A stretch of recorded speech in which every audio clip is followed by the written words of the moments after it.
and welcome all to this public forum on sport after COVID-19, conducted by the Faculty of Sport at the University of the West Indies.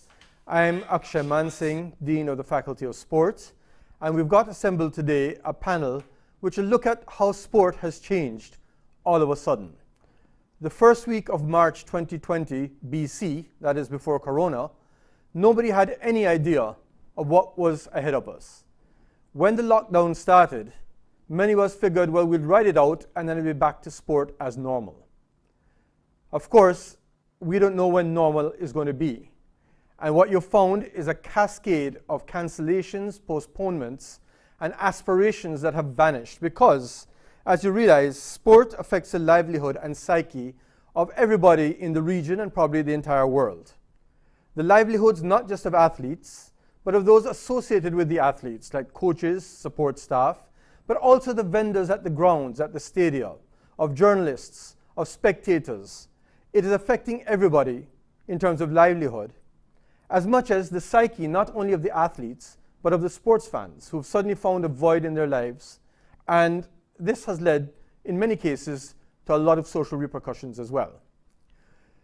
What we have assembled today is a panel which will look broadly at the effects on sport in the last few weeks and the future.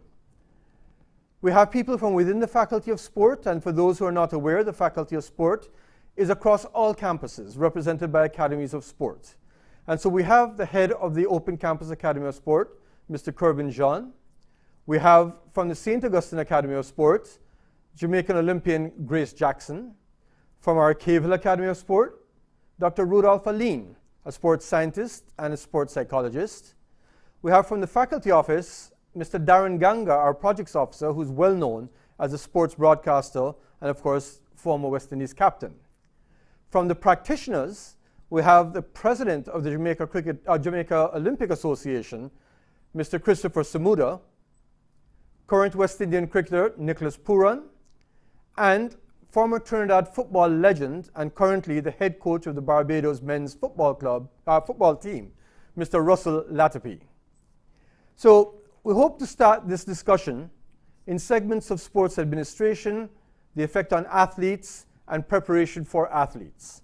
And we're inviting comments and questions to be posted on our YouTube post, which will be monitored and fed by Ms. Asnat Sharp, who will interject as these questions come along.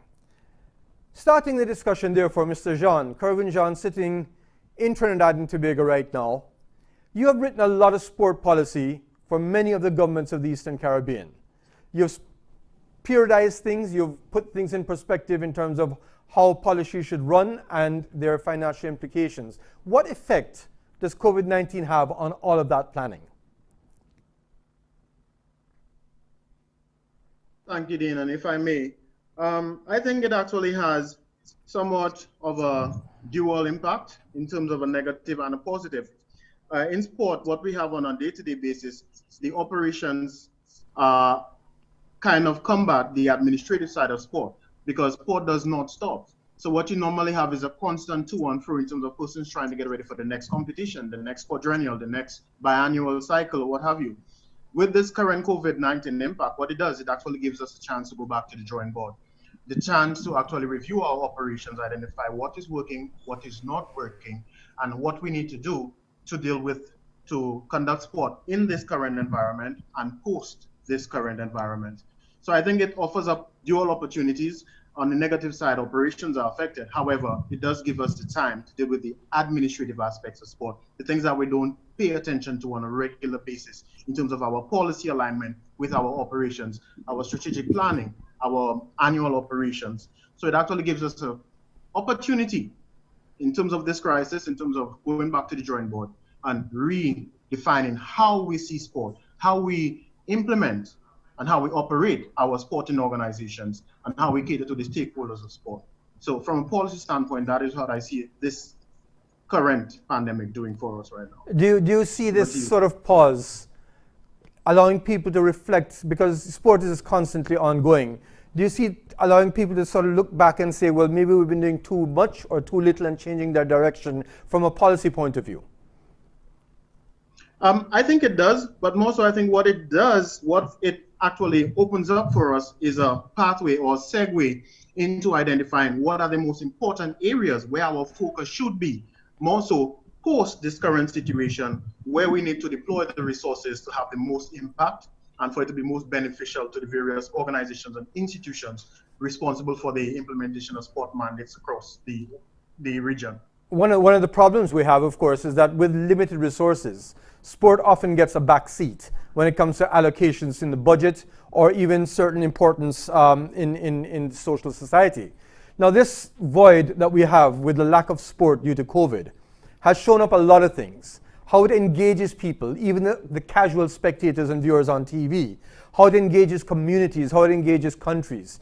Do you think administrators are going to see sport differently, having seen how it's totally disrupted life in the Caribbean? I think whether or not they choose to, I think it forces them to. On the one hand, you have the positive impacts in terms of how sport is a fundamental part of our society, mostly with regards to dealing with mental issues, the mental stress and the operational stresses of daily life. It also opens up avenues for them as well. But I normally tell persons we treat sport as a bad stepchild. In terms of any policy, you will see governments and organizations trying to maximize what benefits they can reap from sport. However, the inputs are minimal when you look at what goes into sport and sport planning. I think right now we'll have to face dire consequences moving forward, because if any economic decline, sport is one of the first industries to suffer. But on the backdrop of that, you have a situation where it's becoming more apparent the economic significance of sport and the importance of sport to the mental well-being of the population as well as the health of the population. So yes, we will see some decreases in terms of funding, but I do think on the backdrop of that, there is another facet where persons realize the importance sport plays in terms of maintaining a healthy and active society. And speaking about the mental impact and the physical impact and the planning that's required, we bring in Mr. Christopher Samuda, president of the Jamaican Olympic Association, who must be having all sorts of nightmares that he could never have imagined just 2 months ago. Mr. Samuda, how are you? I'm very well. Thank you so much for having me and affording me the opportunity in this forum. But now, I'm doing very well. Well, I'm glad to hear that, because I can imagine with you would say a delayed call to put off the Olympics by a whole year, there must have been a lot of anxiety. But how has this affected just the whole being of sport in the Caribbean and in Jamaica in particular? Well, certainly it allows administrators to look back retrospectively and to see, as my colleague said before, what is working and what is not working. It also gives us an opportunity to also ensure that our business models and our strategic models are in place. Sport, as you know, colleagues, have evolved in such a way that it is no longer what one would refer to as a patty shop. It is now a full-fledged business. And therefore, we have to look at our business and strategic models to ensure that when pandemics such as this occurs, then they are insulated. So it gives us an opportunity to look at the corporate governance framework, to look at our operational framework, and also to look in terms of our financial model. Because this has had an impact, certainly, on Caribbean associations and certainly on Caribbean apex organizations. Can you share some figures and so on in terms of just what the magnitude of that impact is? Well, it hasn't been great for the Jamaica Olympic Association because we have a business model that is somewhat flexible. And certainly in respect of the Olympic Games, we have not really spent many dollars as such. So we have not suffered, and I think that has been a similar position for my colleagues in the Caribbean. But certainly for individual associations who are struggling, of course, on a day-to-day basis in meeting the demands of their athletes, as well as the demands of their sport. What we as an apex body is doing in Jamaica is to work with them to see how best that we can hammer out a business model, as I said previously, that will insulate them from risks, and also to ensure that there's revenue generation, because in times of crises and in times of lean periods, you're going to have to rely on your reserves in order to take you through. So from an administrator's point of view, we have to look now deeply into our operations to ensure that flexibility, that durability, to ensure that our primary athletes, our primary assets who are athletes, are resourced properly. And when I say resource, I do not necessarily mean financial only. We have to look at the psychological aspects as well. I certainly have been an advocate in ensuring that our athletes also get attention from our sports psychologists. It is in times of these that the athletes need that sort of reassurance, that perspective, to ensure that they not only continue on their journey, but they realize the imperative of excelling as well.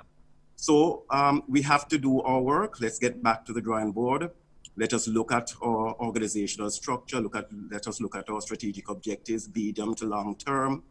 Let us look at our financial model to see how best it can respond to crises as these. And also let us reassure our athletes by ensuring that a system is in place that will cater to their needs. Do you see the Olympic Committee, the IOC, being able to contribute in this sort of extra effort that you're having to put in, and also being able to support those organizations that cannot financially support themselves for another year to prepare for the Olympics if they do take place in 2021? Knowing the history of the IOC and certainly the intimate role that it has played in the development of national associations, I expect that the hand will be coming out. They will reach out to the National Olympic Committees, and they have already all started in terms of certain support for programs. But I expect that that will be the general approach. We have been engaged, certainly on a regional level and also on an international level, to say to our respective APEC bodies what sort of problems we are experiencing, financial, administrative, and the like. And in fact, they have already reached out to NOCs in relation to that. So I expect that sort of quality support to continue. It has always been, particularly through the Olympic Solidarity, and I expect that that will continue. Yes, there has been an adverse impact.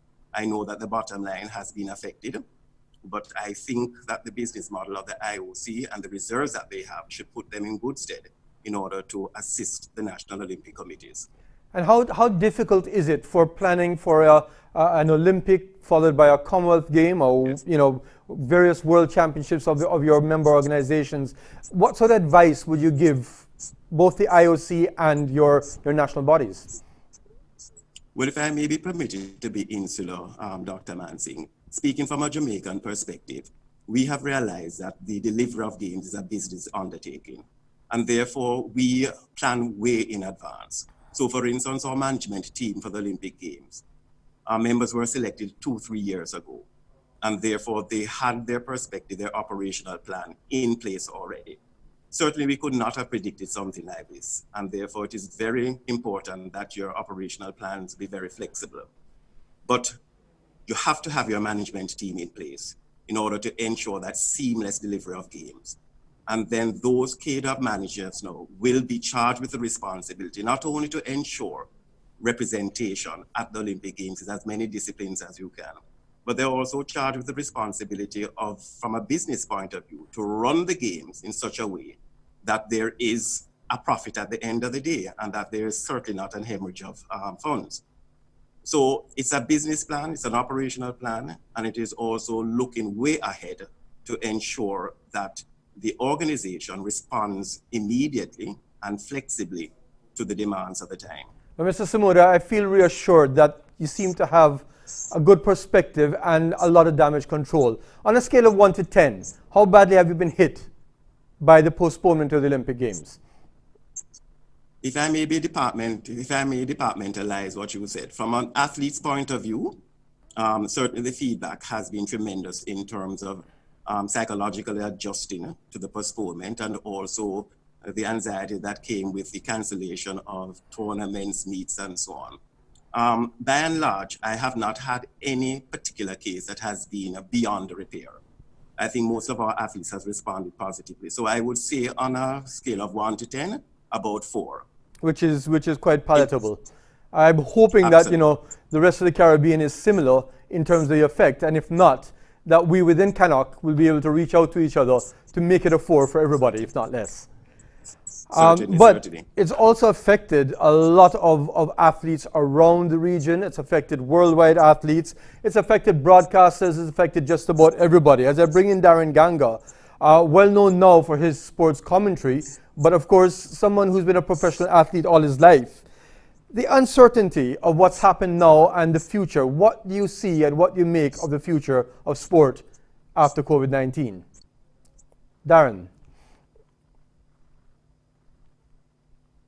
Thank you very much, Dean. And first of all, I must say good afternoon to all of our viewers and to the panelists as well. Thanks for having me. And, you know, that's a loaded question, Dean. I think when you look at what this COVID-19 pandemic has brought, you see a lot of things that you can't really predict. I think a lot of people are empathetic towards sport, and you will continue to have people expressing their emotions. But if I'm to answer the question about what this has done to sport and the effects of it, I think you've got to answer it like an economic question. It depends. It depends on, I guess, you know, the support system in place. It depends on which jurisdiction that you exist, because we've seen across the globe, this has affected certain countries more significantly than others. We're lucky in the Caribbean that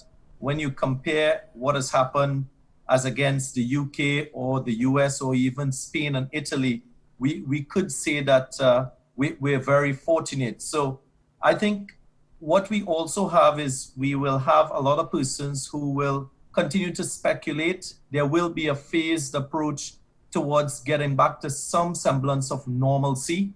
From a sport perspective and the perspective of sporting events, you would see that, as you mentioned earlier, we've had loads of cancellations, postponements, and so forth. But I also think from a revenue side, you would see that a lot of people right now are worried about the investments that they've made. And that's across disciplines. We've had some leagues that are halfway through and have not been able to complete. We have a lot of contracts in terms of broadcasting contracts, in terms of media rights contracts, which are still up in the air. Production companies and television companies would have had contracts to be fulfilled, and right now they're unsure as to whether these contracts will be realized. From an athlete's perspective, I must say it could be very frustrating for you if you don't really take what is happening in a positive way. And that's where it depends come into play. So if you're an athlete and you just sit back and you wait for this to pass without bringing some level of direction to your time on a daily basis, you would find that at the end of this entire process, you might be less of an athlete than when you started this process.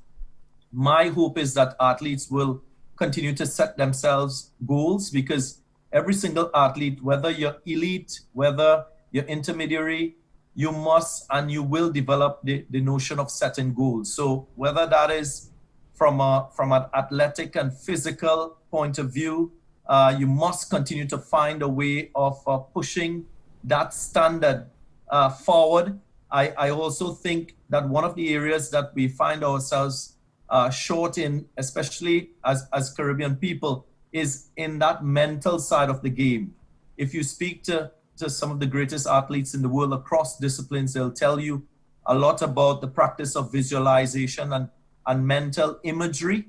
That is something that I think athletes could focus on during this period of downtime, because that is as significant, if not more significant, than the physical side of practicing, training, and competing.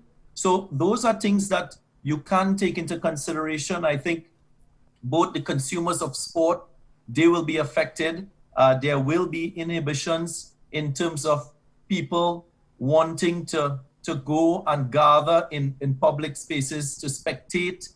I also think that that athletes themselves will find themselves restricted in terms of, there are many athletes that have already developed their respective routines. So that routine doesn't entail being in a confined space. So there is a mental side to this. Obviously, this COVID-19 pandemic has negatively affected everyone from a personal and financial health perspective.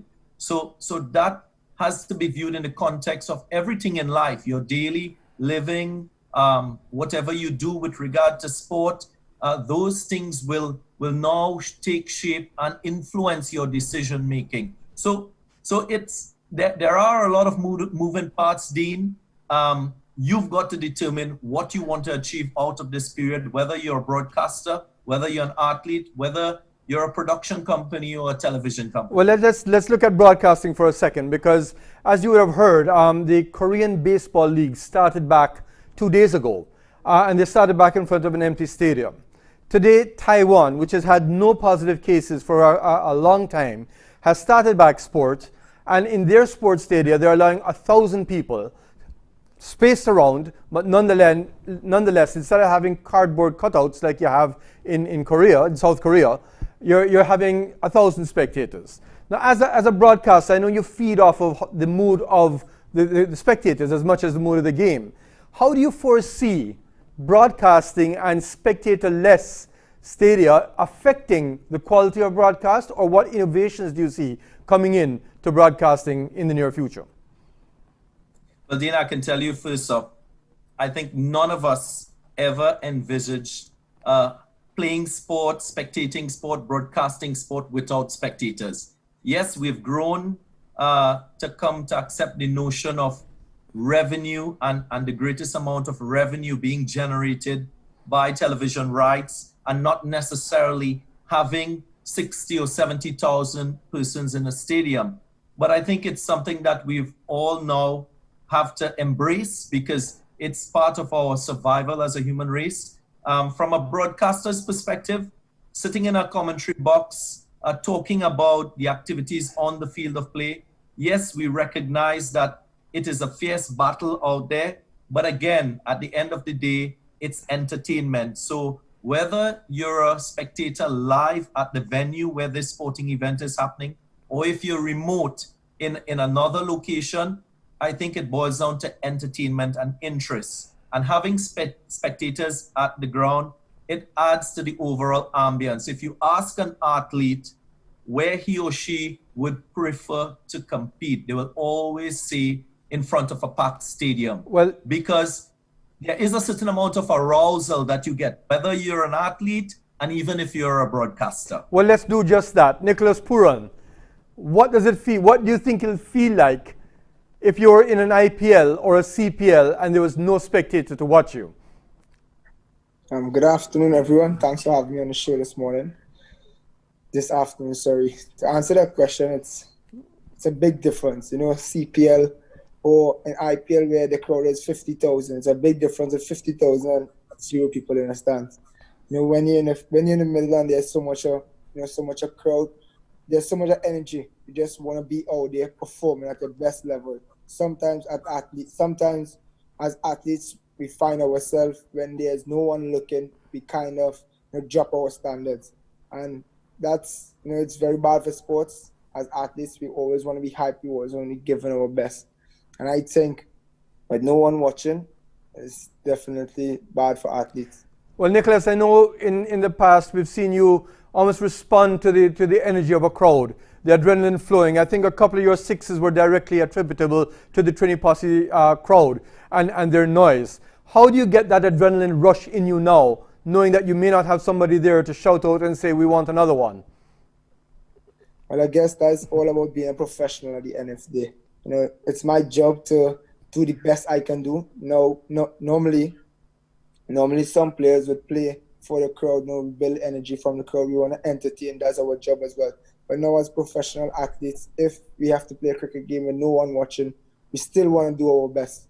At the end of the day, that's our job. And we would only have that job if we are performing. Because at the end of the day, we are gonna get paid for performing. And at the end of the day, if I don't perform, I'm gonna get dropped eventually. So I have to find that in my mind now, turn around the negativity and make it work. Because we don't know how long this virus is gonna last for. Just say it could be a month, 2 years, 3 years, then we have to cope with this. We have to make the adjustment and make the difference. So Nicholas, let's personalize this now. Take us through the last 6 weeks. When you heard of what's happening, when the prospect of the IPL being cancelled, the prospect of sport being cancelled for the rest of the year, how did it work? How did you work with that mentally? And tell us about some of your physical preparations to keep fit as well. To be honest, when the virus came about. We was in Sri Lanka and we came back. As soon as we came back into the country, it decided to get worse. So the country locked down everything. At first I was happy that, we might get some rest. I'm thinking 2, 3 weeks, 4 weeks, it might be over. And one time IPL was going to start. So I was getting ready. I had a couple of niggles. So it was a good time for me to recover, get my body in shape, head into the IPL. And we know as cricketers, we look forward to the IPL because for many reasons. And, 6 weeks past now, maybe this would have been into the 3rd week of the IPL. Personally for me, I felt like I was having a really good time, playing cricket, performing. I think I was getting where I wanted to be. And it's disappointing that now I have to, be home, watching videos of IPL last year, watching videos of normal cricket games where I was performing.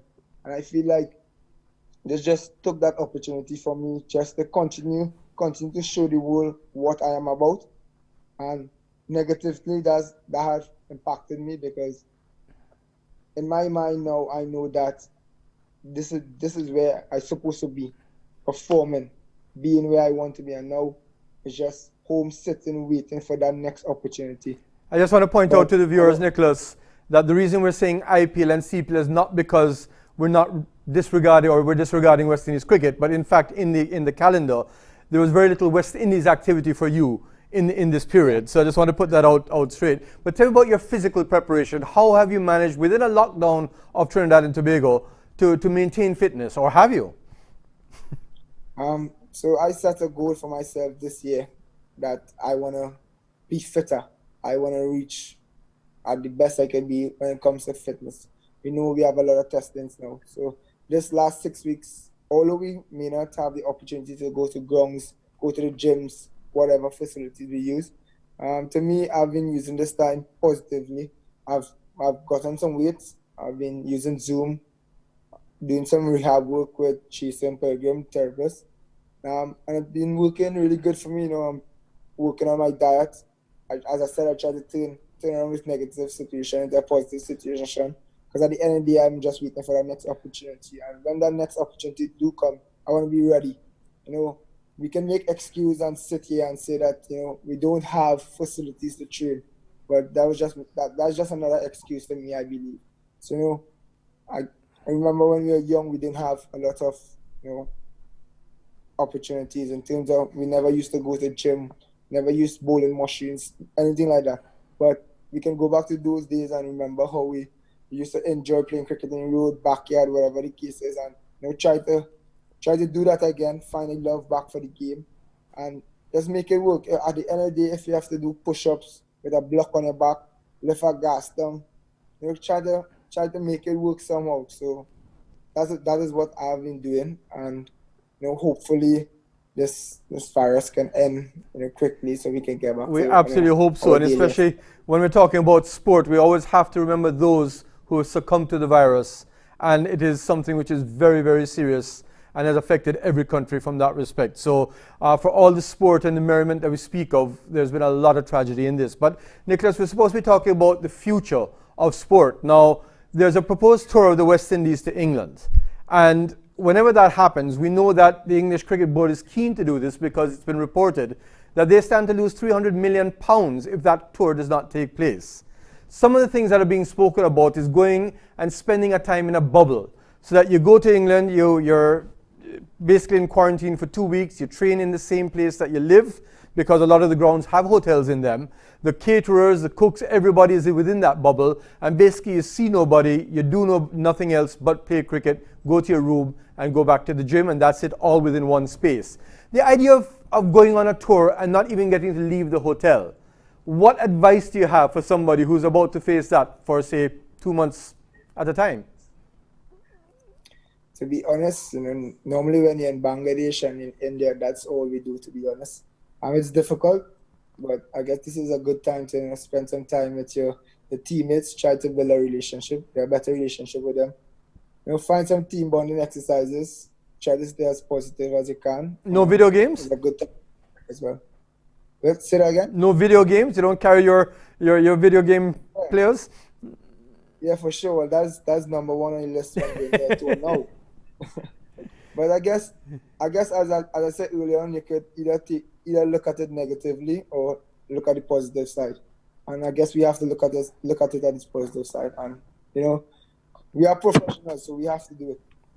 At the end of the day, that's our job. We have to do it. And that's very true and very, very sort of maturely spoken. Now, happily, cricket has events taking place every year. There's a World Cup or some major series and so on. The Olympics, however, come every 4 years.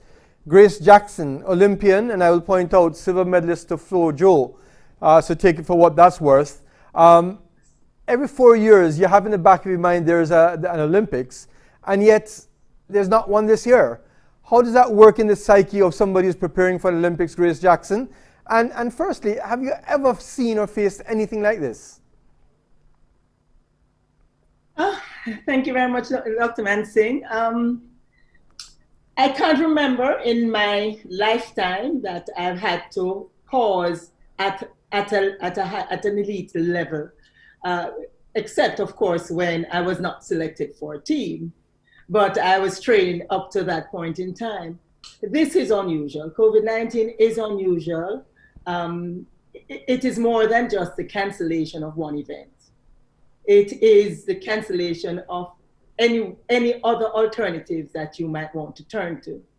As I listened to Nicholas and he talked about the different things that he has to do now, recognizing where he is on the athlete's pyramid, on his way to the elite level, he has a little space in which he's moving and he can grow. At the elite level, when you're there, it is a blow to you because you planned this long in advance.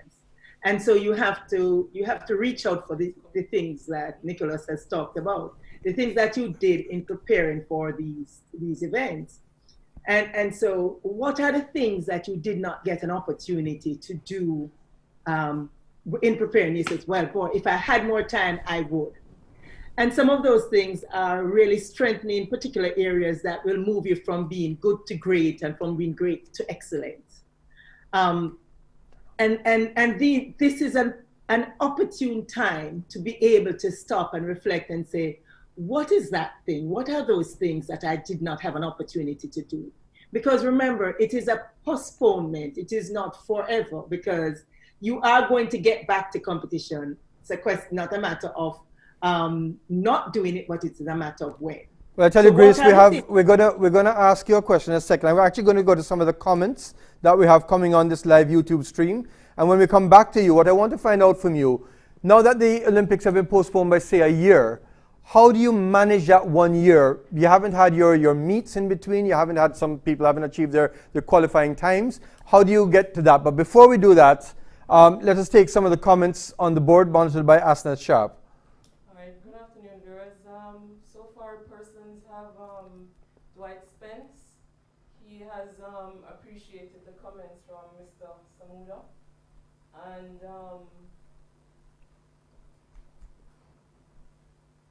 Dana Smith is also appreciating the real-life perspective from Mr. Pooran. There is someone, Annette Nutt from Trinidad and Tobago Olympic Committee. She wanted to hear the perspective of a Tokyo-bound athlete and how it has affected them.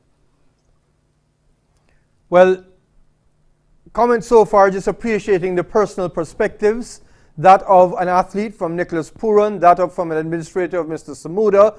Grace Jackson, you're talking about just preparation, and the question really is that having prepared for 2020 Tokyo, and now it's 2021 Tokyo, what do you have to do to manage that process? Well, first of all, the psychological preparation is the first thing that you get into, because you have to overcome this disappointment that it has now established with the space. But that is just for a short period of time. It's a disappointment for everyone. And so you start to identify what are the areas of weakness that I wasn't quite ready for, that I need to work on. There are minor things that, or it seems to be minor, that you have not yet had a chance to work on. You can take the time to pause and do that. Edwin Moses would say that there really no rest that you have. You have to constantly be working every day if you want to be great. And this is the opportunity for the ones that have been on top to be able to work on specific areas of their event. Whether I know you asked me to speak about athletics, so you're talking about a jumper, to make sure they strengthen their hip flexors to do what they need to do. The runners, is their form perfect? Because it's perfection that you're going for when you're going for an Olympic Games, because everybody that you're going to compete against in the world wants to be the best. And so for you to be in that top category of the pyramid, you have to do a little bit more than your competitors are doing. So the rest is the psychological part of it that you are putting together, but the physical part you can still do. You don't have to be at a track to train. You don't have to be at a basketball court to train. You can still train your muscles, because it's muscle memory that you are continuing to develop and to work with, so that when you call on it to do what it needs to do, it will respond. So a small disappointment, athletes are quite used to disappointments, because it happens when they don't win when they expect to. So they go back to the drawing board, and when they go back to the drawing board, they prepare for being better than those who were above them. And so I think it's a perfect opportunity for many persons, those who weren't quite ready for this year, to be ready for next year. And those who felt that they were ready, they can then put in the other parts of what they needed to be better than the best, so that when they go there, they're in a highly competitive environment. Mr. Samuda spoke about it. The trials will go on a different time. You reset and you get back to the drawing board, because participating it's not an option. You know that you're going to be there. So you just have to put in the work to get there. And as we try to bring in the sports science and the psychology, having dealt with injured athletes for a very long time, this is somewhat akin to an athlete going through an injury and recovering from the injury. The only difference is that at that time, you as an athlete are not doing more than rehab, whereas the rest of the world carries on. And the difference here, of course, is that it's a full stop for everybody. Dr. Rudolph Alleyne, who is at the Cable Academy of Sport, has dealt a lot with the psychological aspects of dealing with athletes. And as I come back to you in a bit, Grace, I'm going to ask Dr. Alleyne, what is it that we pay attention to foremost as this period of uncertainty takes place? So going towards the future, not knowing when sports are going to start back, Rudy Alleyne, what you tell the athletes to stay mentally sharp and fit? Thanks, Dean. Thanks for having me. This is an ideal opportunity, I would say, for not only the athletes, but for the entire sporting fraternity across the region to reflect, reset, and reorganize moving forward.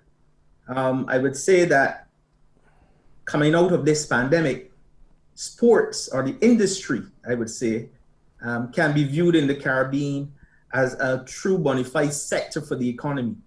And maybe we have to look at the business plan or the business model across the region and see how we can improve on that to make sport a true viable sector of the economy across the region.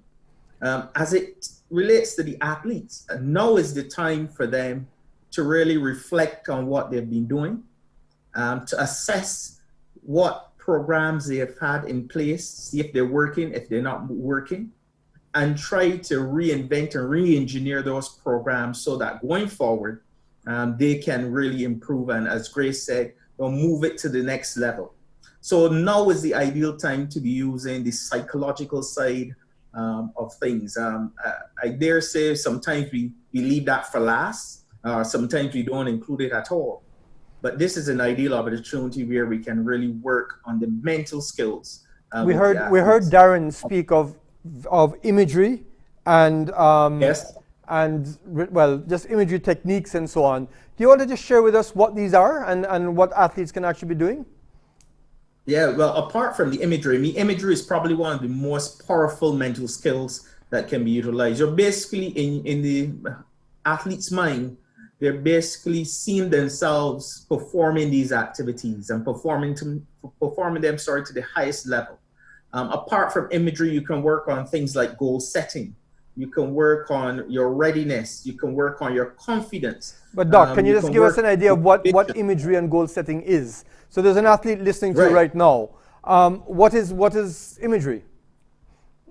Right, imagery, as I said, you're just imagining yourself performing the skill, and you're trying to tune that skill in to the highest degree. So you're seeing yourself performing the skill, moving. If you're a cricketer, you're moving your arms. All right, you're playing that stroke, and you're seeing it kind of magnified in your mind and living through those points of the aspect of that skill. One of the interesting things. Sorry about that. One of the interesting things was actually a study where they'd actually wired up the brain and had golfers play golf shots, and then they took them into the lab and had them imagine those golf shots, and the same part of the brain lit up, showing that the subconscious and the conscious sometimes are not able to distinguish, and that way you can improve technique and so on. What about goal setting? Right. One of the things that they probably can do right now is to really look back at their goals and see if they've been able to hit those marks. And if they've not been able to hit those marks, then they can go back, reshape, refashion, reorganize those goals so that they can now hit those marks going forward. And this is an ideal time to do that, because now we have a pause in performance in games. This is the ideal time to do that. All right. Adaptability, understanding that at this point in time, we always tell the athletes, focus on the controllables. We have no control over the pandemic now. But what are the things that you have control over? And I think Pooran spoke about it a little bit. He said, improving fitness. So how can you develop your own personalized program now to help you develop fitness? Working with the professionals. Now is the time also that you can include the sports science professionals in a big way, now in the lull in terms of competition, to help move sport forward. Well, let me ask you straight, Doc. You've got yourself a very impressive sports science laboratory at Cave Hill. Has there been an input from or an inflow of athletes who are saying, can you look at my technique, or can you look at my fitness levels? Can you assess this so that I can move forward? Or has the lockdown affected you in such a way that everything is shut down? Well, we haven't had that yet, but I know there was a program here, you are aware of this, Dean, Pace Like Fire program, where athletes were brought in and they were assessed biomechanically. And we looked at the techniques of those cricketers, and we're trying to work with them to improve their techniques. We're hoping that moving forward, this will develop in a big way, not only in Barbados, but across the region. And not only specific to cricket, but looking at athletes across the board, whether it be track and field, football, where we can really zoom in on the sports science. And I must emphasize that sport is a science, whether we like it or not. It is a science. And I'm going to actually, I'm going to continue that discussion on the science side of things after we bring in Russell Latterby. But I don't know if there are any other comments on the board that we want to bring to our attention, Asneth. Just to point out that there was a comment about bringing in athletes preparing for Tokyo, and I want to point out that this is the first forum of hopefully many fora over the successive weeks, in which we will be focusing on things like that, specifics with athletes, specific about athletes like nutritional requirements, etc. So going forward, you're going to hear from a lot more people around the region, both athletes and those who are helping them to prepare. But speaking of athletes and those helping to prepare, Russell Latterby, legendary footballer from Trinidad and Tobago, now head coach of the Barbados men's football team. Now, I'm going to take it two-pronged, Russell. Number one, you played a lot of your football in Europe. There's a sudden stop, and you're going to start back in front of empty stadia. What sort of sensation was it playing in front of full stadia in Europe? And what do you think these athletes have to look forward to next week onwards, or next month onwards? Good day all, and thanks for having me. Firstly, as a couple of guests on the panel have mentioned before, I think the real enjoyment, the real adrenaline is playing in front of full stadiums and having to prove to 30, 40, 50,000 people that you're good enough to do it, and to prove it to yourself as well. So you know, that is going to be a big loss. But on a personal level, for me, it's the uncertainty more than anything else that is difficult to deal with. I mean, we were away 2 or 3 weeks away from playing Guyana in a Gold Cup qualifying game. So for months we've been getting ready, preparing, doing all the planning, and as everybody on this panel would know, I think there is training. That's one thing, and that's physical fitness. But I think the other thing is preparation for tournament, which is being ready at the right time to perform. Now we've motivated the players, and we had the players ready, and then this thing happened. So straight away, that's a difficult situation, especially when we're talking about athletes, players who are amateurs. You know, it takes a lot of motivational speaking and occasions and things to get them going. So that is a situation that we would have to get back in. So what we've done in the meantime is we've given these players a program so they can go home with and maintain some sort of fitness condition, some sort of physical condition. Is there somebody monitoring the program? Sorry? Is there somebody monitoring the program and making sure it's being done properly? Right. So on a weekly basis, we ask them to give us updates on what they're doing so we can support them, we can intensify if we need to. But, you know, I really wanted to get into this because it's something that I think we need to be aware of. So what we have that is happening actually with some of these players, some of us, they like the program, some of them, they think that it might not be enough and they want to do more. So what we're having a lot of players going on the internet and pulling down training programs that they don't fully understand. So we have a lot of boys who are doing a lot of weight. So there is a possibility that my team can come back with a lot of strong boys, but who cannot run, you know? Yes. So what I'm going to ask you, I'm going to, sorry for the pause, but we're going to take some comments from the live stream. And when we come back, you've recently taken over as the head coach of Barbados. What sort of plans did you have in progress, and how are you going to have to change them without giving away any state secrets going forward? But let's just take a pause for some of the comments from the YouTube channel. So, Asneth? All right, we have a few questions. Danielle Wheeler from Gleaner Sports, Jamaica. She's asking, do you think regional governments will mandate COVID-19 testing as a condition for sports to return? I don't know if we have Chris Samudra still on the line. Chris, the question from the viewer from the Gleaner, Jamaica Gleaner, do you think governments will mandate COVID-19 testing before going into competition? And if Chris is not, beautiful. I don't think that they will mandate. Clearly, the circumstance demands strong action, but governments instinctively shy away from draconian methods. I think what will happen is that they will robustly educate the association and Apex Group to carry out that responsibility, and it's a responsibility that any sport organization worth its while should. Certainly going forward, if this pandemic does not abate to the extent that it is not no longer a risk, we are going to have to look at individual methods in associations to ensure the safety and well-being of our athletes. And that, of course, entails testing for the virus.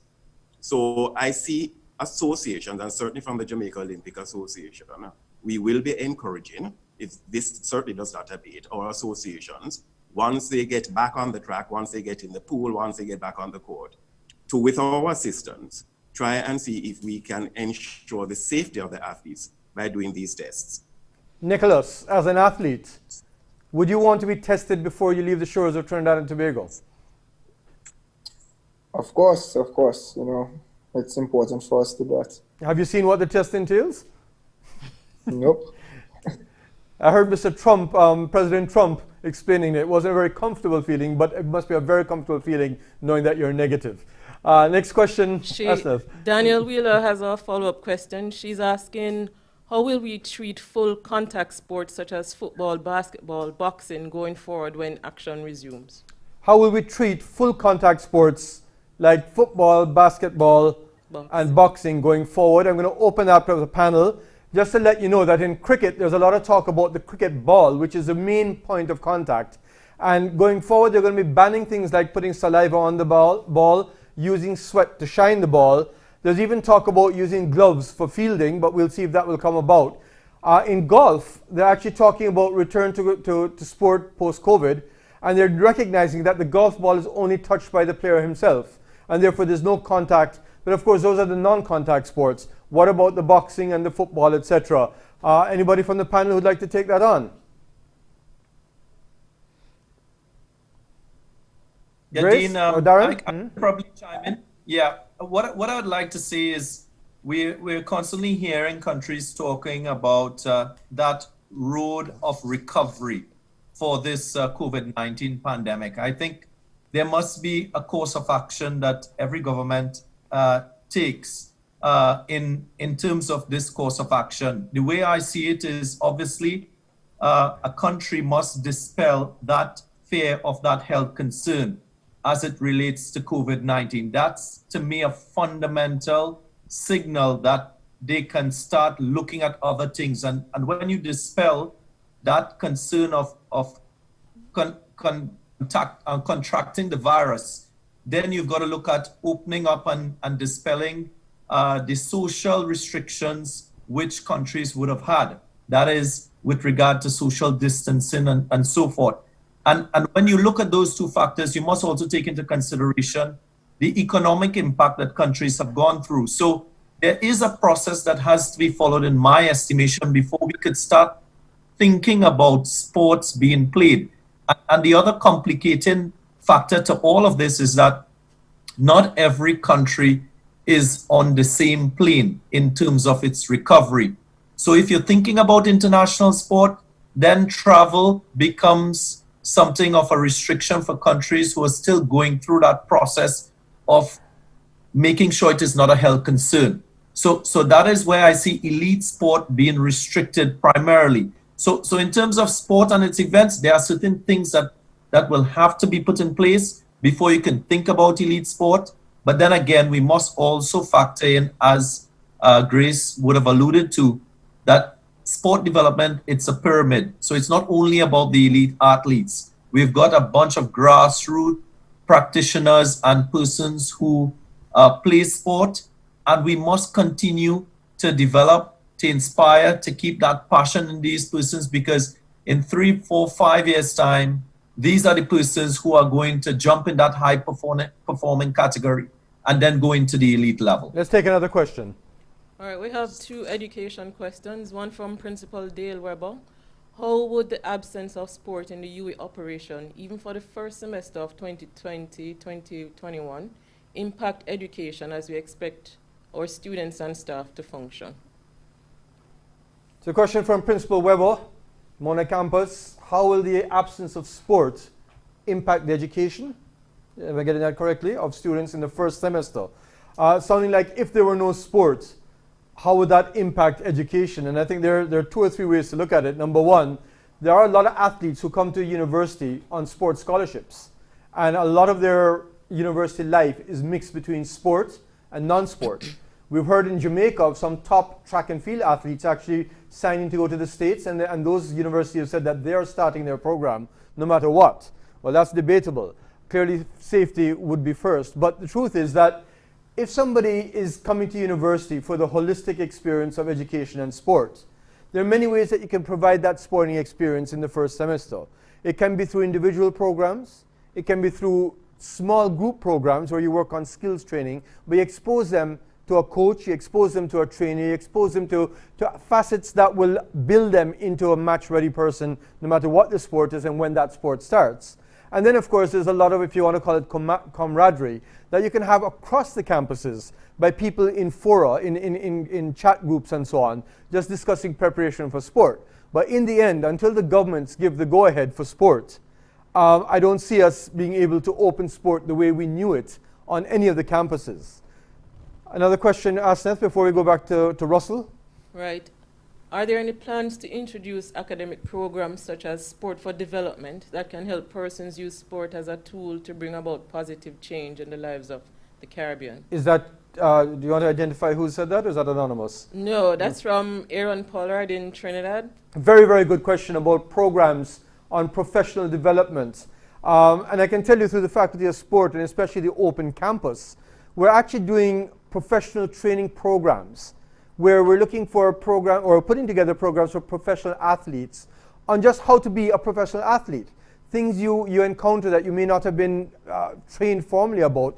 Press interviews, how to deal with a team, how to deal when your form is low, how to deal with periods like this when you're off and you need nutritional alterations. Also personal finance management.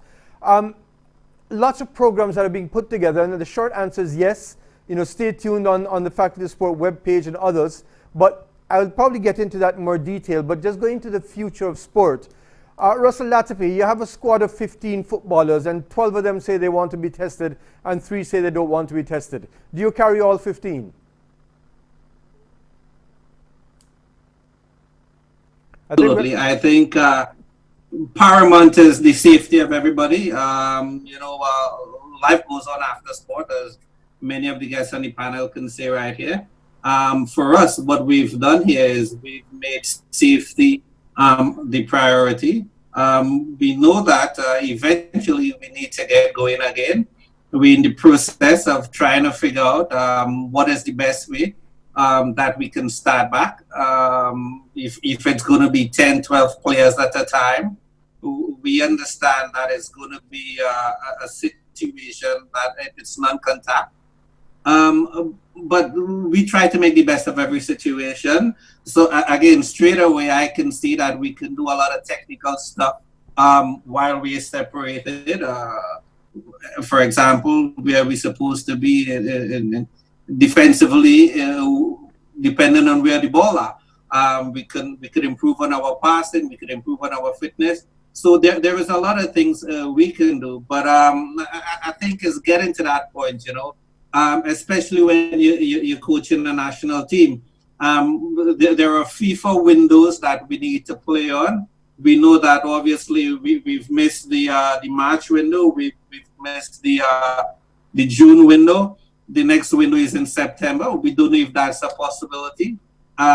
Again, when these games are rescheduled, we don't know how much time we would have for preparation.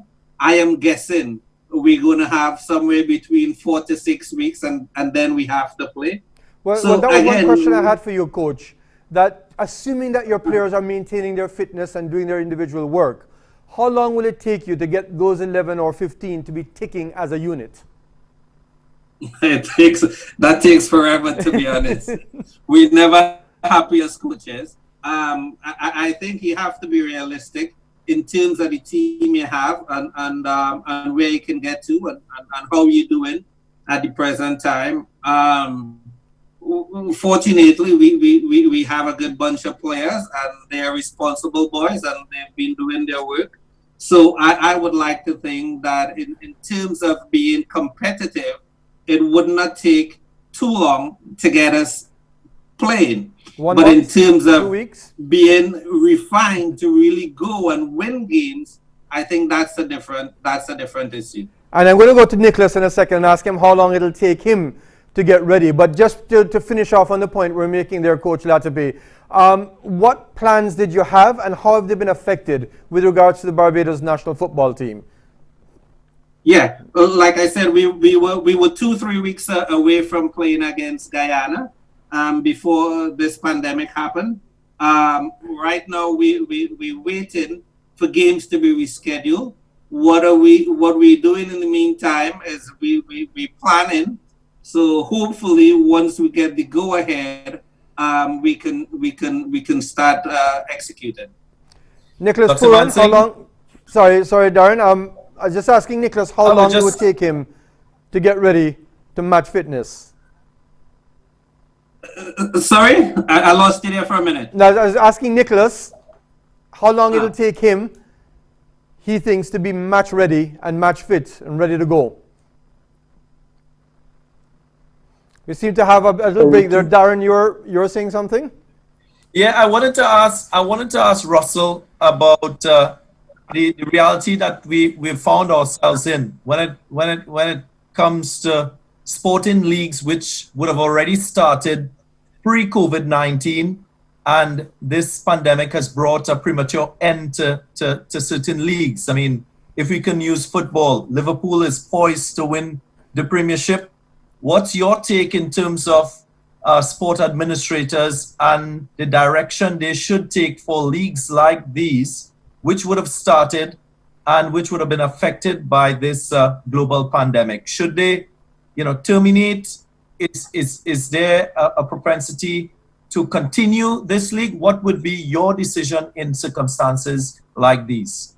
Yeah, again, Daren, I think it depends, and every league, the situation is different. For example, the league in Germany, the German Bundesliga, that is going to start back on the 15th.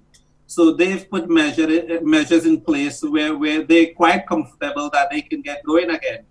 But again, if we're talking about some of the European nations in terms of healthcare and this sort of stuff, they're far better prepared than we are.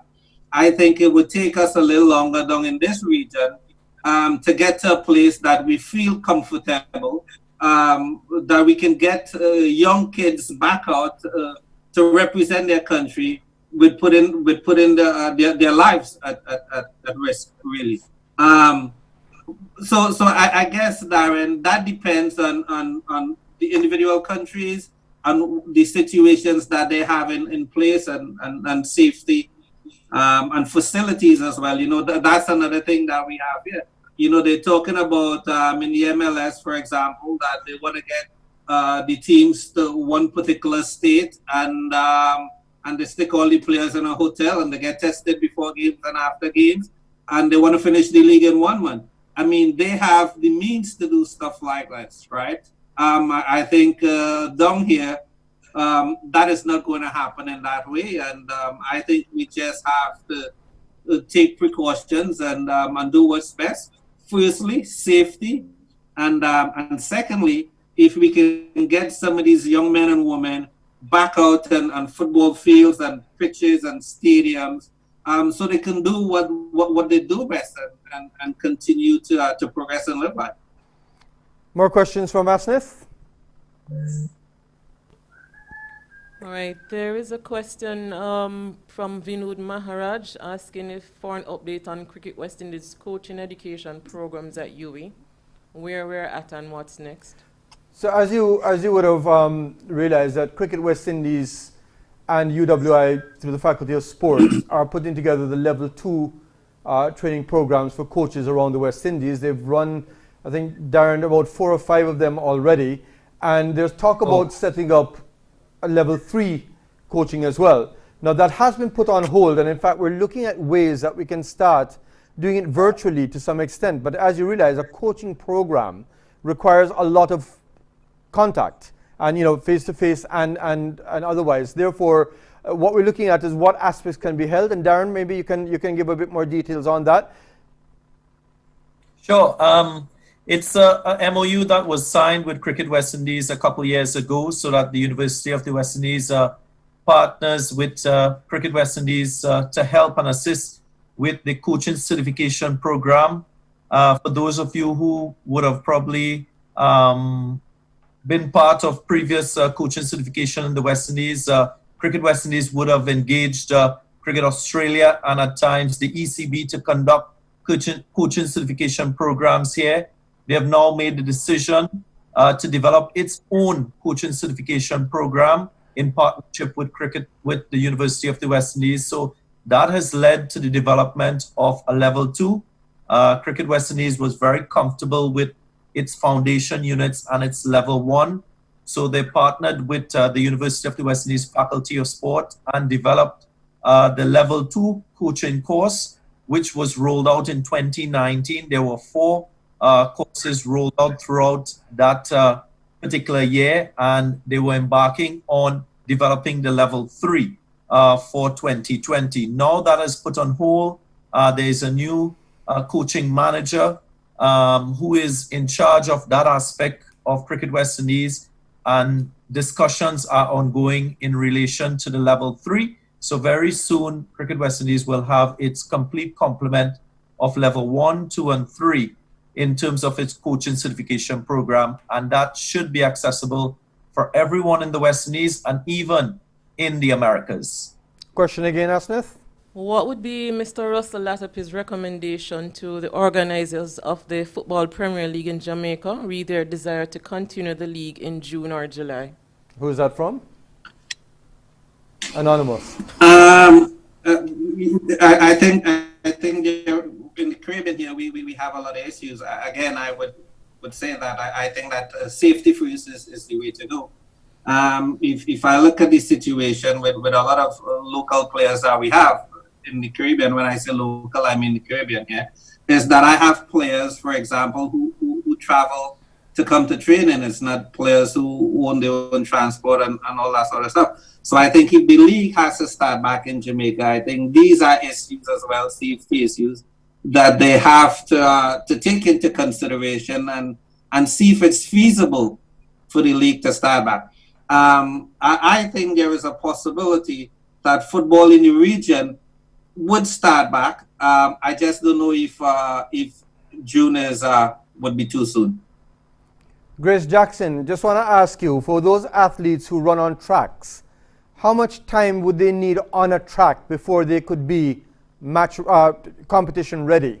So assuming once again that they have their fitness programs at home, they still don't have access to a track, how much time do they need on a track to get back to competition readiness?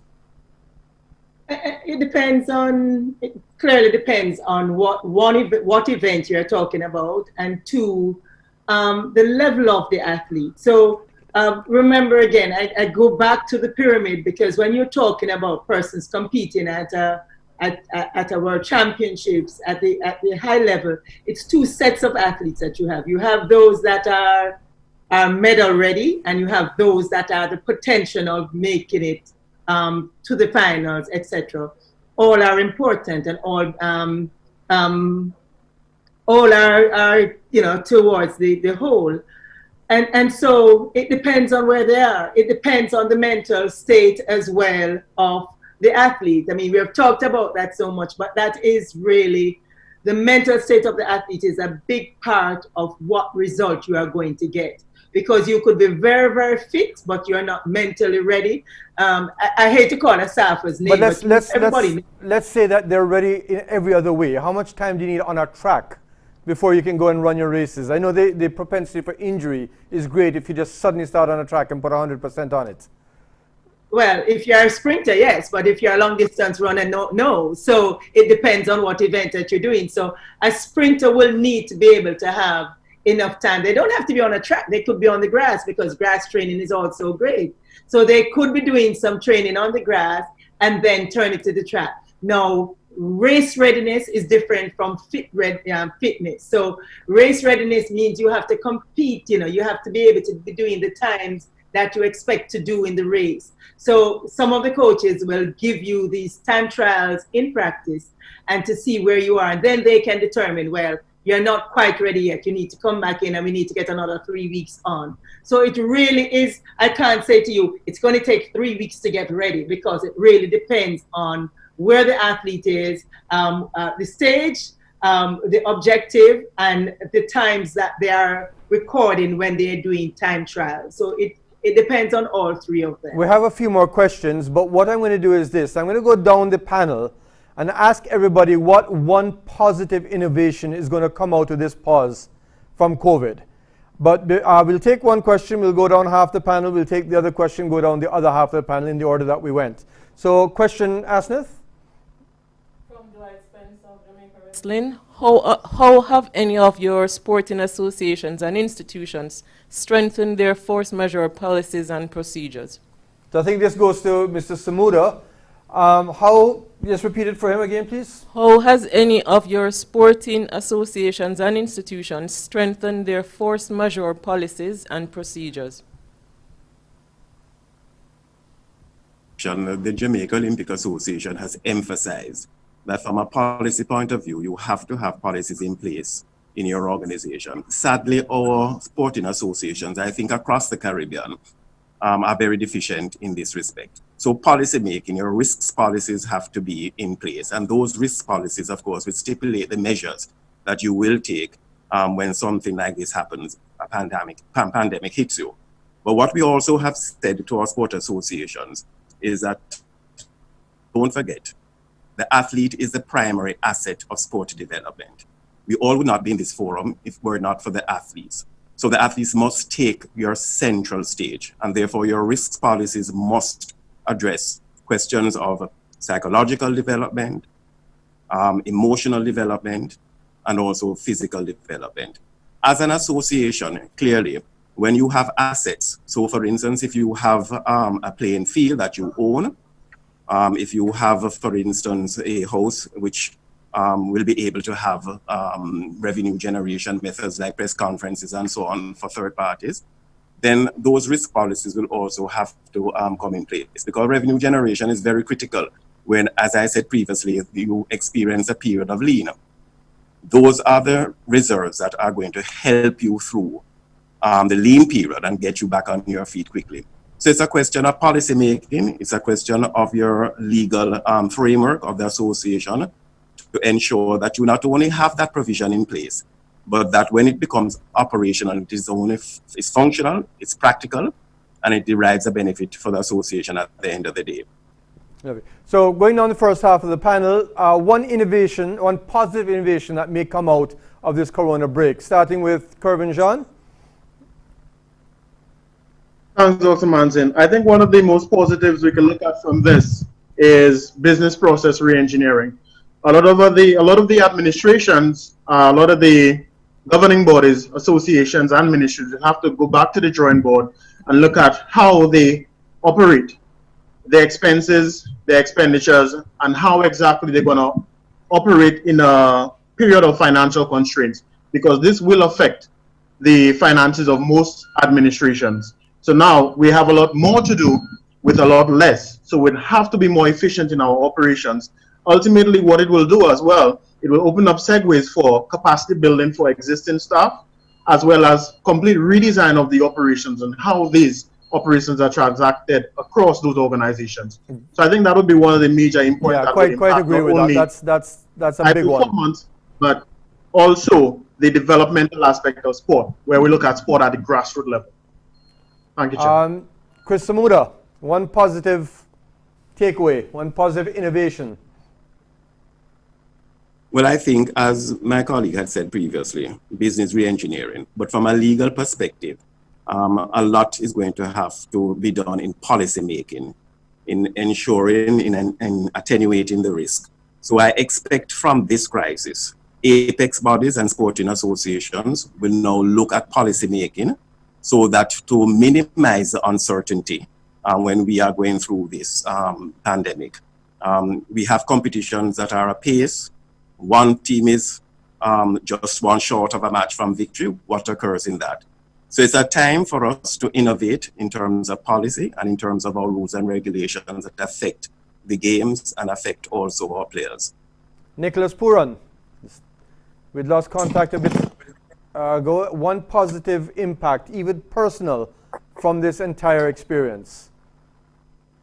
No, I just think in this period here, I'm just getting hungry for the next opportunity. When I go to play that game again, I'll play the game like, it's my last game. I'll try to give it everything I have, because in the back of my mind, I don't know what is going to happen tomorrow.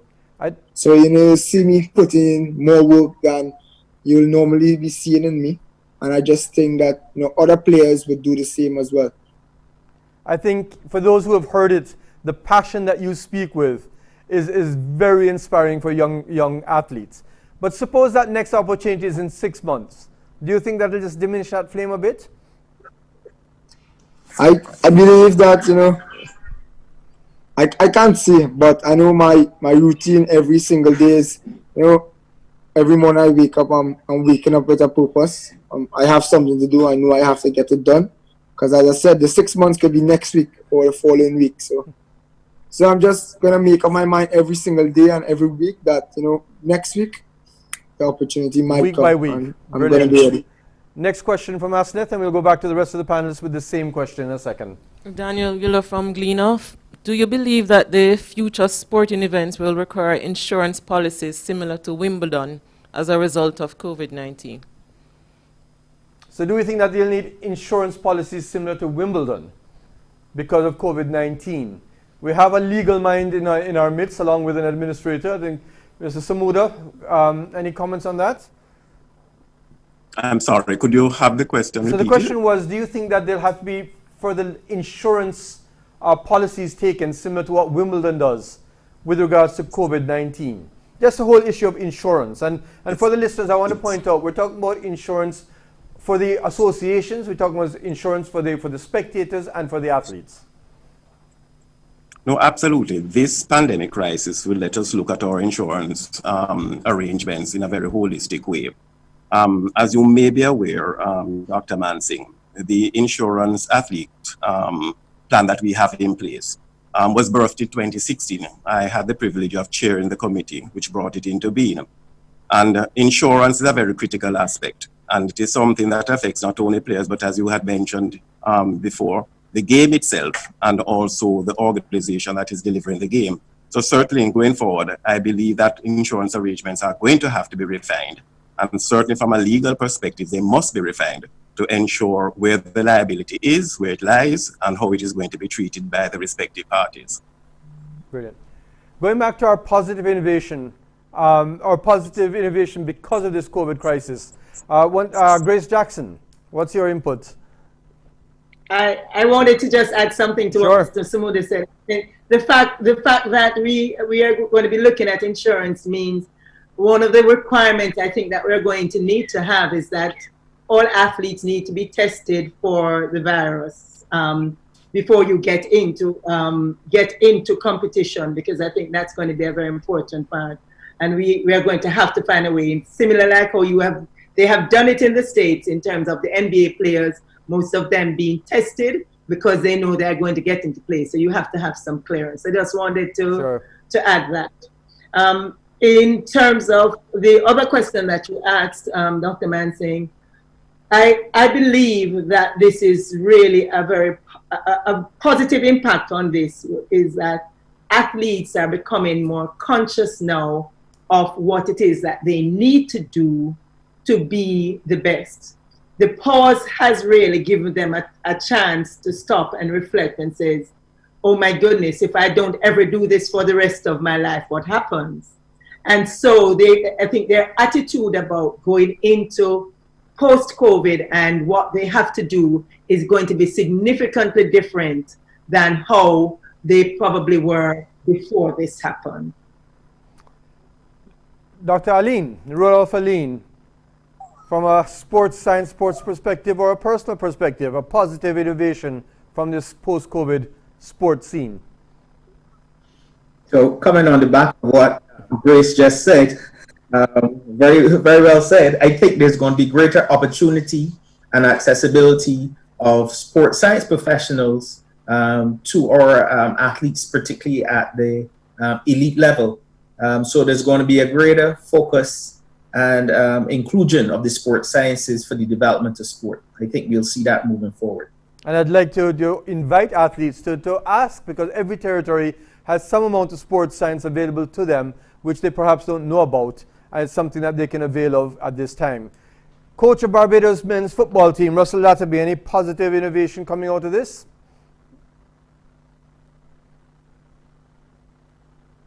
It's slowed us down and forced us to reflect. I think the world's governing body, FIFA, they're trying to make some changes in the short term. So I think when we just start back, we would have a difference of 5 substitutes instead of 3, which is good for the protection of athletes. There would be a lot of games that is going to be played in a short space of time. So I think with having the 2 extra substitutes, it would protect players from injury. But from a coaching point of view, it also allows me to make a few more changes if players are not performing. Tactical changes, indeed. Final question that we're going to take, and we'll be wrapping up in the next 3 minutes. So final question coming in, Asnith. As governments plan for economic recovery, are representations being made by the Caribbean sport industry to be a real part of post-COVID-19 industry rather than an afterthought. From? Warrior 868 TV. Okay. Well, very important question, the role of sports as part of the whole economic recovery. Anybody from the panel who would want to take that on? Anybody with insight? Yes, Dr. I started to make that point when I started to speak. Yes. Because I think we can really see sport as a major economic sector in the Caribbean. And I think now is the time that all the various federations across the region can really think about building sport out to be that major sector. I mean, if you think about it, tourism will take a hit for the next year to 18 months across the region. I'm not saying that sport will fill that gap, but sport definitely is one of the sectors, sport and probably as entertainment comes back, is probably one of the sectors that we can really look at rebuilding, refashioning to start to be one of those major sectors in the economy. And that, I think, is a very positive input, which hopefully people will listen to and bring sport into the conversation from the start. So as we wind down, Daren, Ganga, we didn't get your view, and I want to hear it in particular with regards to broadcasting, if you can. You know, are we going to have billboards with people sort of asking questions directly to the athletes? What is the major positive innovation that you have? Well, what I must say is fundamentally this COVID-19 pandemic, what it has done, it's really given us a chance to strengthen our agility as a people. We speak at length about the AAA strategy at the university. I think this entire scenario that we've all been through has sort of touched in and allowed us to focus on our versatility and agility on all fronts. In our normal everyday living, we've had to change our routine and our life routine. And when you look at it from a sport perspective, you listen to Nicholas Pooran. Now his routine that he's grown accustomed to, that has brought him all this amount of success, will have to be re-engineered and changed to suit the environment today.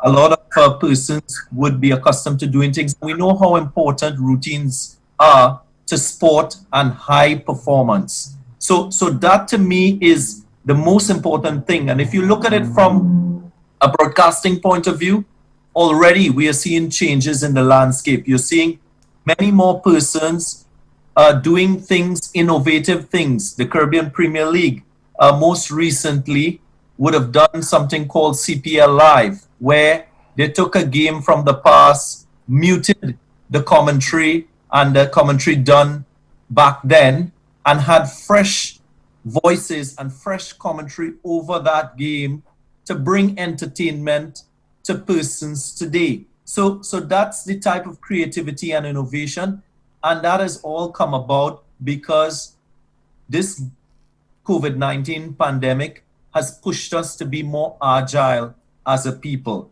And I expect that to continue to happen. We're already hearing about teams being confined before they go into action, their accommodation being arranged at venues. We talk about travel, planes being chartered. We already see in the airline industry, planes are being retrofitted with that sort of social distancing. So it will push us to be creative as a people. I think what all of us here would agree with is the fact that sport is here to stay. We might be looking at sport without spectators or without spectators, but I think we have recognized throughout this period in time that sport is so essential to all of us. Whether you are actively supporting or playing sport, it is an important part of our life as people. So I expect that agility and versatility to continue in the sporting industry. And thank you very much. I think we're getting the wrap-up signal here. Just to point out, Marva Bernard, well known in the netball circles throughout the world, commenting that remember travel insurance too. Tickets are purchased and they have to be modified, and there has to be insurance at every end. So think of it all around. Well, I just want to thank, firstly, the public that has contributed and listened in to this broadcast on YouTube, to the panel, all of whom have given invaluable contributions. That innovation that you're talking about, business process re-engineering, shifts in policy making, the extra input from the athlete, Nicholas Pooran, who's had to leave early, pointing out that if he's going to play the next game as if it was his last, the input of sports science mentioned by Dr. Alleyne to try and get more of an edge, a competitive edge, changes in things like substitutes in football, and of course broadcasting as you've never seen it before, using old games to put in new voices. This is the first of the sports forum, and as I said, we're hoping that we'll have this at least for the next few weeks. Hopefully at the same time we'll keep you posted. What I will remind you is that it's not just sports that have been affected, so has the environment and the climate. The air in Jamaica has become so good, the visibility so clear, that even my wife now sees my point of view. Thank you very much, and we will join you all hopefully next week.